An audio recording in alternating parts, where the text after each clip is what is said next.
Hey y'all, welcome back to Oh No Adventures. We left Florida on a Thursday afternoon, headed to Chattanooga, Tennessee, but stayed at a hip camp Thursday night in North Georgia. The hip camp was River Ranch in Summerville, Georgia, and it was a great place to spend the night.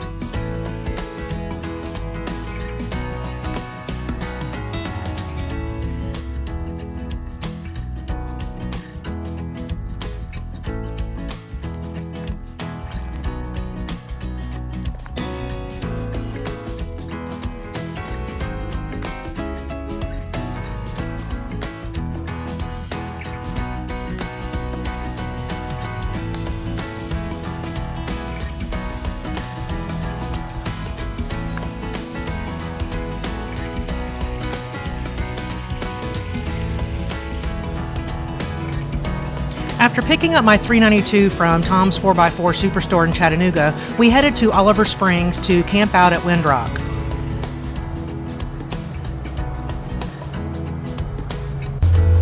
We made it to Windrock Park campground Friday afternoon, where we would stay there for the weekend. And on Saturday, we would attend the Southeast Overland camping event and also tour the Brushy Mountain State Penitentiary.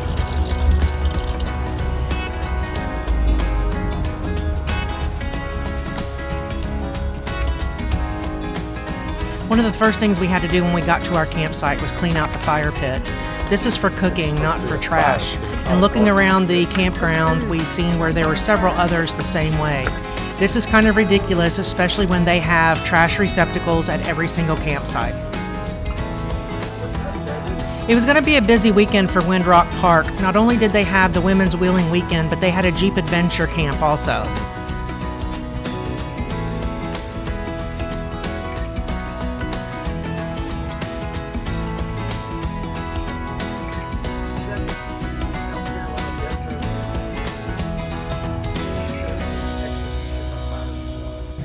Ray from Red Beast Adventures came from North Carolina to spend the weekend with us, along with some of our other friends from the Jeep Club. Red Beast.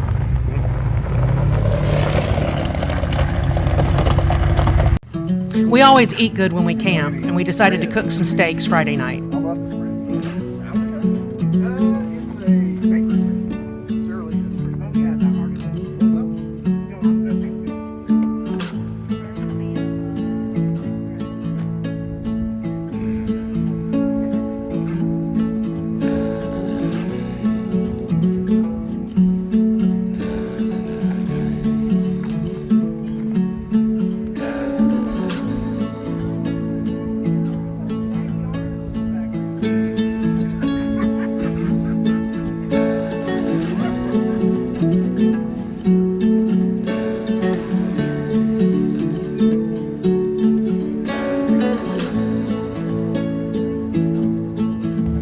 It wasn't real cold out, but we had bought one of these little tabletop smokeless fire pits and figured we would give it a try. You can use either wood pellets or pieces of wood in these things, and we decided to use pellets and figured out that that's not the best option. Once they get going, they burn good and hot, but they don't last but maybe 15 or 20 minutes. Then when you try to refill it, the flame goes out and it takes forever to come back. Saturday morning came and people were hitting the trails bright and early. We were getting ready to go to the Expo, just about 11 miles up the road.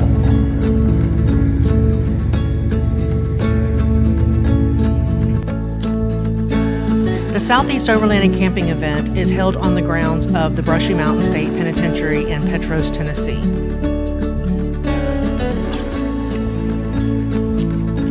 This is a fairly new event, and this was our first time going, but they say it gets bigger every year.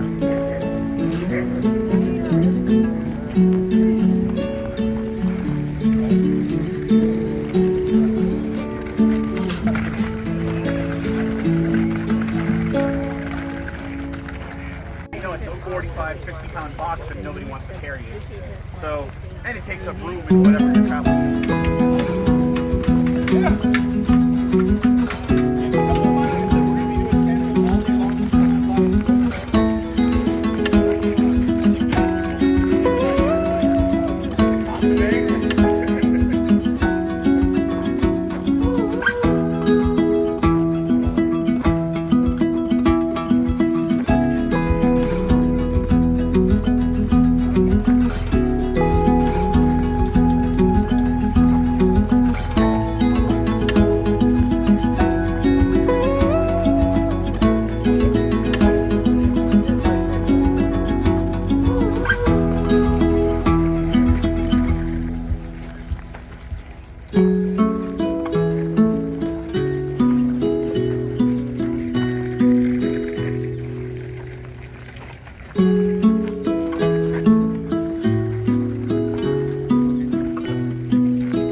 After walking through the expo, we headed down the road to tour the penitentiary.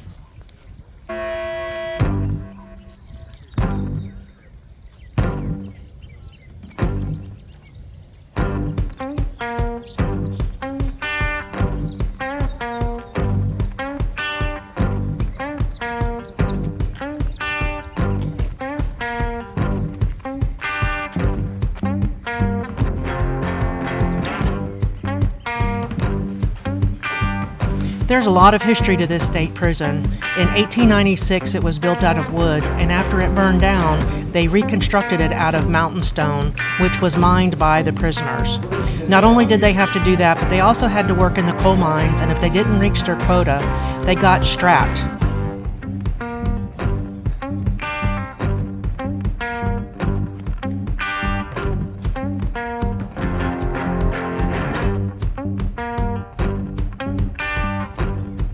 The whipping post is where the prisoners would be strapped by their wrists, and they would be hit with a leather strap as a disciplinary action, whether it be for not meeting their coal quota or for whatever reason they got in trouble.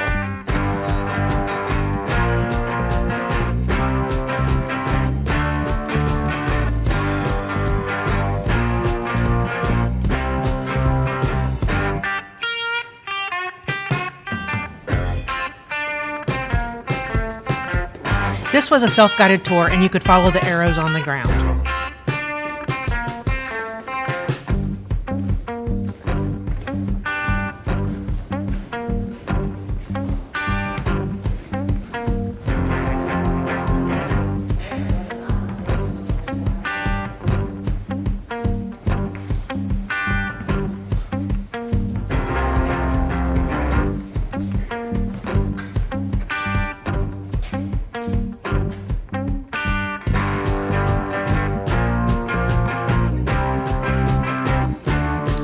The hole was like solitary confinement, except it was a lot worse. There was no light whatsoever. Everything was completely dark. They said that prisoners that were in there after a couple of days would actually go blind, and it would take a while for them to get their vision back once they came out.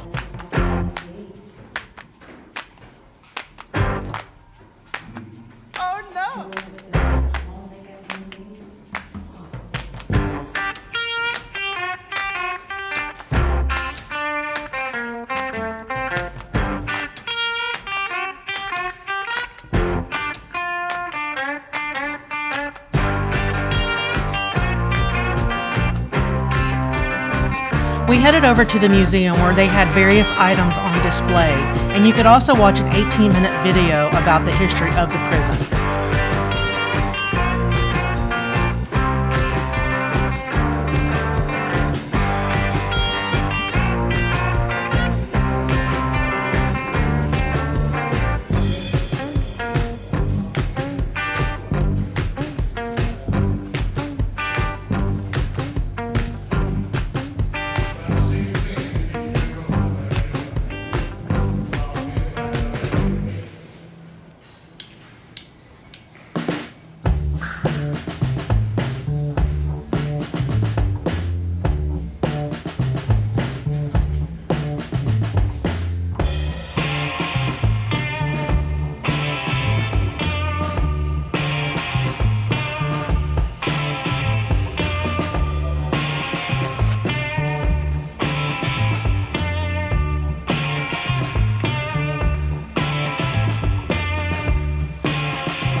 Some famous prisoners were housed here, including James Earl Ray.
After leaving the museum, we finished our tour of the prison.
The prisoners might have been dangerous here, but there were some that were pretty talented.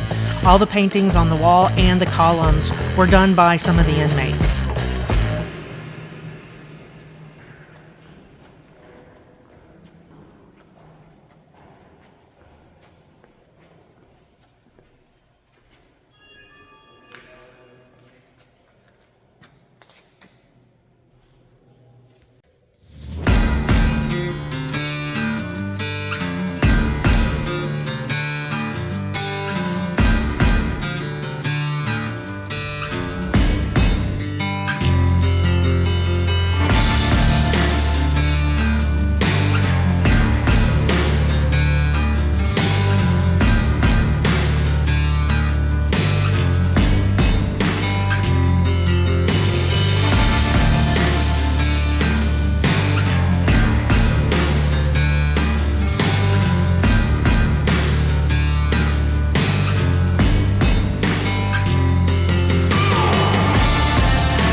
The yard, which used to be for inmate recreation, is now a place for concerts.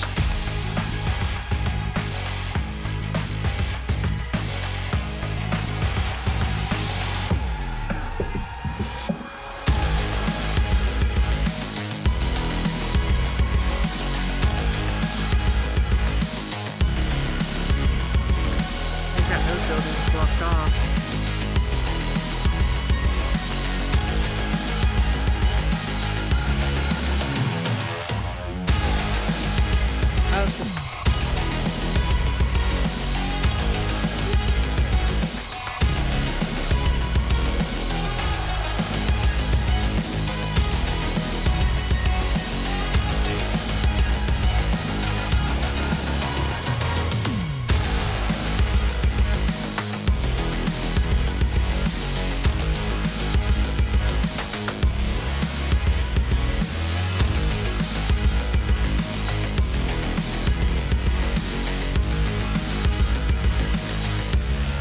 They didn't allow pets, so of course Clay stayed with our fur babies and waited for me to come out of the tour.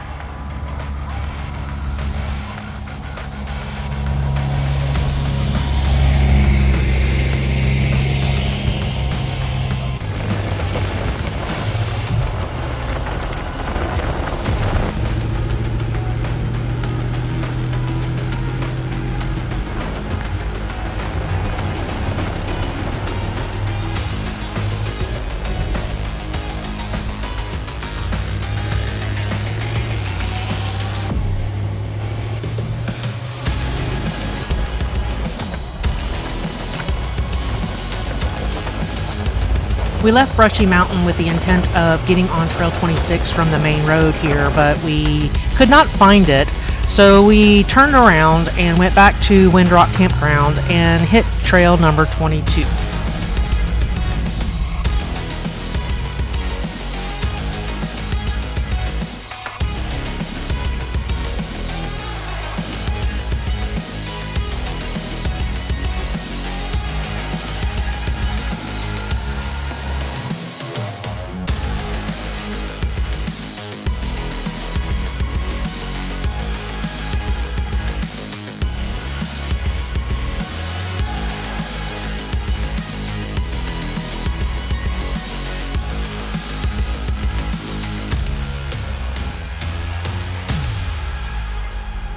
Thanks for watching part 1. Stay tuned for part 2 where we hit the trails there at Windrock Park. Oh, no, no, no.